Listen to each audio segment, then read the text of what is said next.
Halo semuanya, selamat datang di channel aku. Kenalin aku Mega, dan hari ini aku bakal bahas tentang biaya hidup di Korea Selatan sebagai mahasiswa. Oke teman-teman, sebelum aku jelasin berapa sih biaya hidup di Korea Selatan untuk mahasiswa, aku di sini mau kasih catatan dulu ya, kalau apa yang aku bakal share di sini ini tentu saja berbeda-beda tiap orang, karena tiap orang mempunyai kebutuhannya sendiri dan gaya hidup masing-masing. Apa yang aku share di sini itu berdasarkan pengalamanku aja. Oke, jadi bagi teman-teman yang belum tahu, aku kan dapat beasiswa GKS untuk graduate degree. Nah, untuk beasiswa GKS graduate degree, itu kita dapat uang bulanan sebesar 1 juta won, atau kalau dirupiahin sekitar 11,8 atau 12 juta, tergantung kurs won dan rupiahnya ya. Nah, banyak sekali teman-teman yang nge-DM aku, nanyain, Kak, sebenarnya uang segitu yang dikasih dari GKS itu cukup nggak sih sebenarnya untuk tinggal di Korea gitu.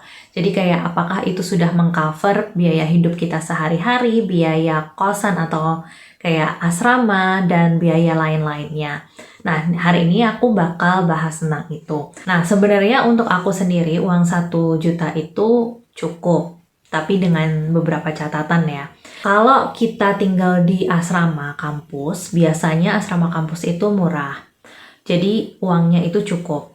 Sedangkan kalau kita mau ngekos di luar, itu sebenarnya untuk bulanan itu harusnya cukup. Masalahnya kosan di Korea itu tidak hanya memerlukan uang bulanan, tapi ada juga uang deposit. Ini aku bakal bahas nanti dulu.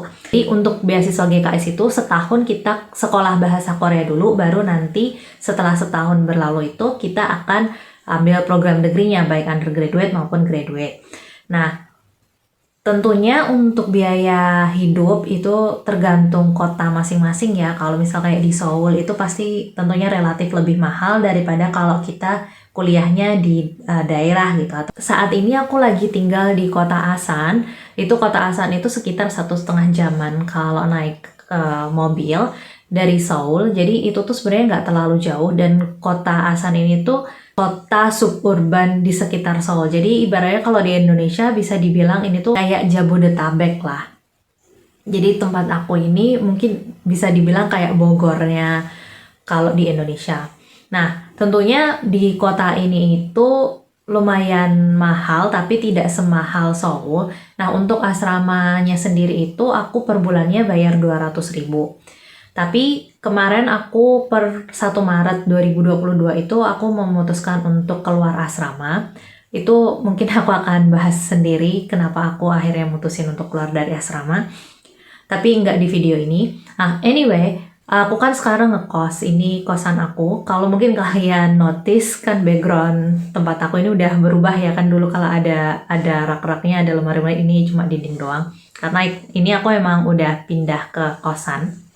Nah, aku itu kosannya harganya 300.000 per bulan, itu sudah termasuk maintenance fee. Tapi aku sharing kamar ini dengan teman aku, jadi kayak 300.000 itu aku bagi 2, jadinya 150.000 per bulan. Tapi listrik aku harus bayar sendiri, jadi listriknya kemarin karena masih musim dingin aku masih pakai heater ya, jadinya kayak mahal gitu. Aku 1 bulan itu listriknya sekitar 40.000. Tapi kalau udah nggak pakai heater sih harusnya nggak bakal semahal itu. Palingan kayak 10.000 doang gitu per bulan. Kemudian aku akan lanjut ke biaya sehari-hari, yaitu biaya makan.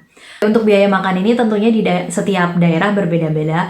Nah, kalau untuk di tempatku itu satu sekali makan kayak kita aku beli kayak di kantin sekolah gitu tuh, biaya makannya tuh sekitar 5.000 sampai 6.000 per porsi makan. Itu yang udah nasi, terus lauk pauknya sama bancan atau side dishnya itu segitu. Nah, mungkin ada yang lebih murah kayak 3.000 gitu. Tapi biasanya kalau 3.000-an gitu tuh kayak model-model yang kimbap atau yang lauknya tuh sederhana banget. Di Korea itu juga ada namanya kayak nasi instan, dimana kita beli nasinya terus nanti dipanasin di microwave. Itu tergantung merek dan tergantung beratnya juga. Itu sekitar 800 sampai 1.600 per satu bungkus itu. Ini aku ini ya dalam won ya.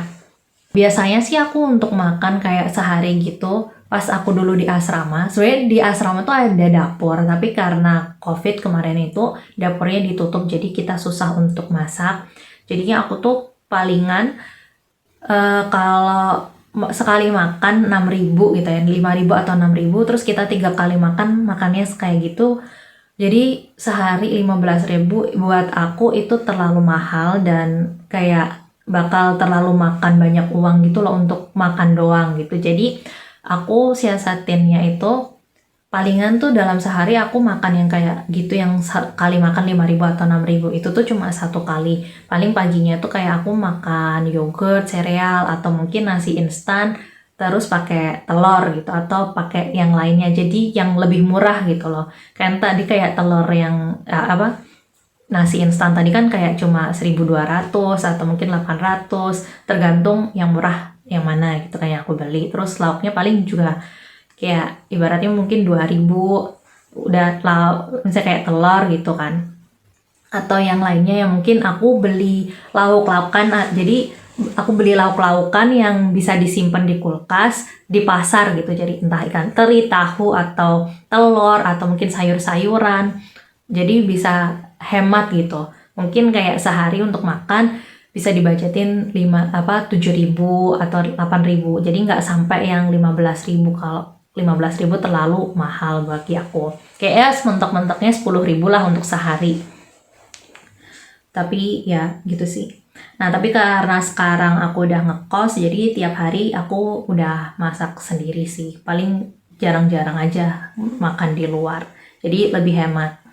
Nah, kemudian untuk transportasi itu sekali naik bis itu 1.500. Ini kalau transportasi ini tergantung berapa sering kalian main keluar kan ya teman-teman. Jadi ya itu bisa kalian hitung-hitung sendiri. Nah, namun dari uang 1 juta yang aku terima itu kan berarti untuk per bulannya itu katakanlah aku udah 200 kepotong untuk akomodasi ya. Jadi kayak untuk kosan ataupun asrama, nah sisanya 800. Biasanya untuk living cost aku kayak makan, jajan, dan lain-lain yang kayak untuk kebutuhan sehari-hari atau kayak beli deterjen lah dan lain-lain itu sekitar 300 sampai 350.000 tergantung pas akunya lagi banyak pengeluaran atau enggak. Nah, terus ada juga kayak biaya pulsa gitu kan. Nah, kan tetap aja aku pakai paket data ya untuk handphone. Walaupun sebenarnya di asrama atau di kosan aku tuh sudah ada wifi, tapi kan kalau aku pergi keluar kan aku tetap butuh paket data. Walaupun di luar itu sebenarnya juga banyak free wifi, tapi kan tetap ya paket data itu butuh.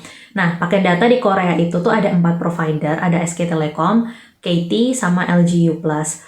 Nah, terus dari 3 provider ini mereka itu juga ada yang namanya itu kayak paket ekonomis gitu loh. Jadi paket ekonomis dari ketiga ini itu disebutnya Etelpon atau apa gitu. Intinya pokoknya paket yang ekonomisnya ini. Nah, aku tuh pakai yang paket ekonomisnya si KT. Itu tuh paketannya itu tuh ada macam-macam. Aku ngambil yang 16.900 per bulan. Nah, jadi dia itu sebenarnya pasca bayar gitu, tapi kayak udah di limit gitu loh paketan yang segitu. Jadi nggak bakal ngebengkak kayak walaupun pasca bayar dia nggak bakal kayak ya udah ntar kalau aku pakainya banyak banget terus nanti kayak tagihannya bakal bengkak gitu, enggak. Jadi udah emang dipaketin kayak gitu. Terus untuk biaya buku. Jadi untuk biaya buku kalau pas untuk kuliah yang degree-nya aku belum bisa cerita ya, karena memang aku kan belum mulai kuliahnya. Aku yang bisa cerita itu baru biaya waktu aku sekarang lagi sekolah bahasa Korea ini. Tentu saja per universitas beda karena buku yang dibeli itu buku yang dipakai itu berbeda. Nah, kalau aku kan di Sonmun University kan untuk sekolah bahasanya. Itu tuh ambil bukunya itu dari Sonmun University untuk level beginner sama intermediate, tapi sekarang aku udah level advance, jadi aku itu pakai buku dari Kyunghee. Nah, aku kan udah kayak fall semester, winter, sekarang masuk spring semester, jadi udah kayak 3 tingkatan gitu. Nah, kira-kira di 3 semester ini itu aku tuh kayak per semesternya tuh ngabis 50 ribuan lah untuk buku. Kemudian kan kita juga ada biaya untuk main-main gitu kan, kayak main ya traveling atau mungkin beli baju, beli tas atau beli sepatu dan lain-lain gitu, aku biasanya budget. Kadang nggak budgetin juga sih sebenarnya. Tapi mungkin kayak habisnya mungkin sebulan bisa 100.000, tapi nggak per bulan aku kayak gitu. Karena sejak aku di sini itu uangnya itu tuh selalu aku sisihin di depan gitu untuk ditabung, karena aku perlu menabung uang ini. Jadi biasanya per bulan itu aku bisa nabung sekitar 300, kadang 400, seminimal-minimalnya kayak 250.000 gitu, won ya. Jadi uang beasiswanya itu biasanya waktu turun itu aku langsung sisain tuh sekian. Nah, dan aku tuh di Korea aku udah punya 2 bank ya. Jadi kayak sebenarnya dari kampus itu kan waktu itu udah dibikin kayak bikin kolektif gitu kan dari kampus gitu, bikin di Bank X gitu. Tapi aku setelah beberapa bulan itu aku bikin sendiri di Bank B, karena itu untuk mindahin uang yang makin aku tabung tadi biar nggak kegesek-gesek gitu, karena selama di Korea itu aku jarang banget pakai cash kayak. Nah, terus aku bakal balik lagi ke biaya kosan tadi. Jadi untuk kosan di Korea itu selain biaya per bulan atau biaya bulanan itu ada namanya deposit fee dan maintenance fee. Deposit fee ini apa sih? Jadi deposit fee ini adalah uang yang harus kalian bayar kepada pemilik kosannya itu di awal kita bikin kontrak kosan, dan biasanya itu nominalnya sangat besar, kayak seminimalnya itu sekitar 1 juta rata-rata, 1 juta won ya, bukan 1 juta rupiah. Jadi 1 juta won sekitar kalau dirupiahin mungkin 12 jutaan, tapi banyak juga itu yang kayak rata-rata tuh 3 juta atau 5 juta won gitu. Jadi bisa jadi kayak kebanyakan itu memang di range 30, kalau dirupiahin kayak di range 35 sampai 50 juta. Jadi kalau mau ngekos gitu, terutama kayak cari kosan di Seoul gitu, deposit fee-nya itu relatif kayak mahal-mahal gitu, kayak 30, kalau dirupiahin mungkin 30 sampai 50 jutaan. Dan juga untuk kosannya itu per bulannya mungkin sekitar 350.000 won plus maintenance fee 50.000, itu udah menurutku udah lumayan murah segitu. Aku emang belum cari kosan di Seoul ya, tapi kayak aku udah ngeliatin gitu di aplikasi cari kosan yang ada di Korea gitu. Dan untuk deposit, kalau misal aku cuma mau kasih deposit maksimal 3 juta gitu, dari yang ada di aplikasi itu tuh kamar-kamar yang tersedia itu mungkin kamar-kamar yang tersedia dengan range 350 sampai 400.000 itu tuh nggak terlalu banyak.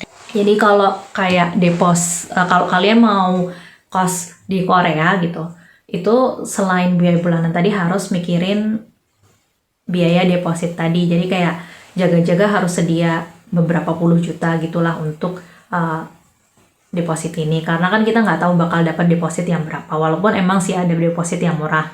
Nah, untuk kosan aku sendiri ini depositnya emang kebetulan murah, cuma 300.000 aja, jadi ya kayak cuma 3,5 jutaan rupiah, jadi nggak terlalu berat sih.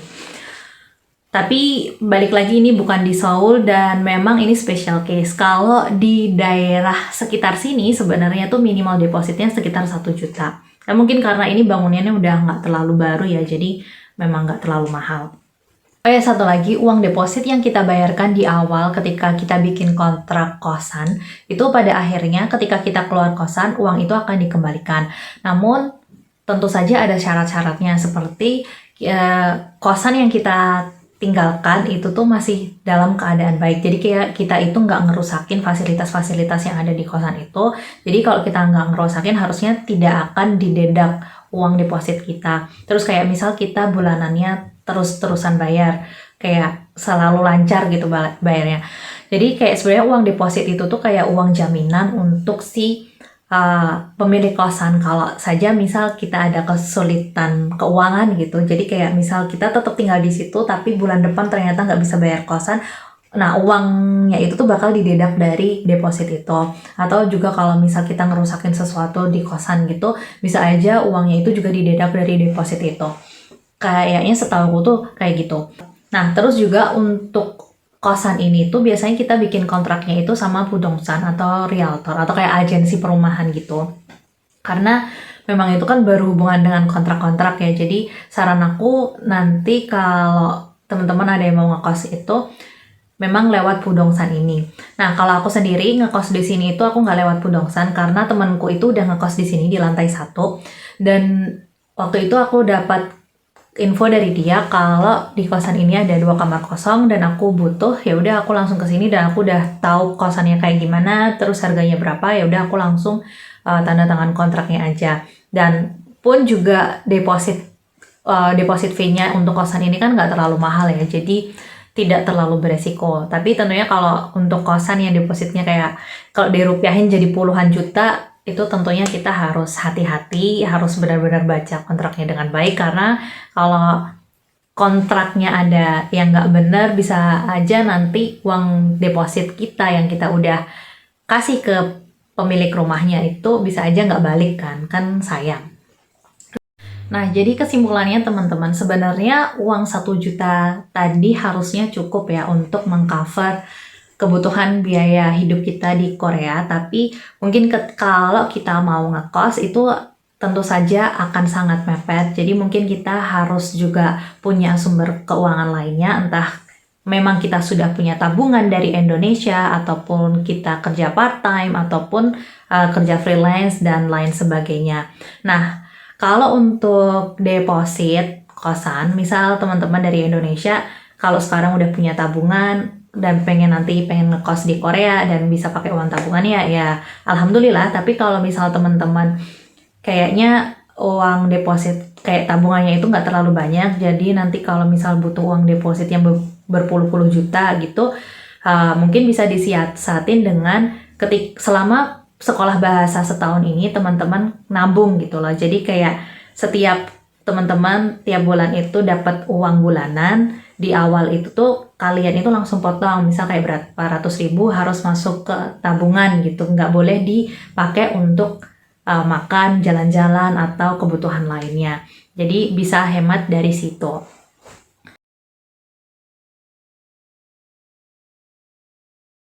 Oke teman-teman, kalau gitu sampai sini sharing aku hari ini. Semoga video ini bermanfaat untuk kalian dan bisa kasih gambaran ke kalian berapa biaya hidup di Korea Selatan sebagai mahasiswa. Kalau kalian ngerasa video ini bermanfaat untuk kalian, tolong like, subscribe, dan share ke teman-teman kalian. Terima kasih udah nonton, sampai jumpa, dadah, annyeong!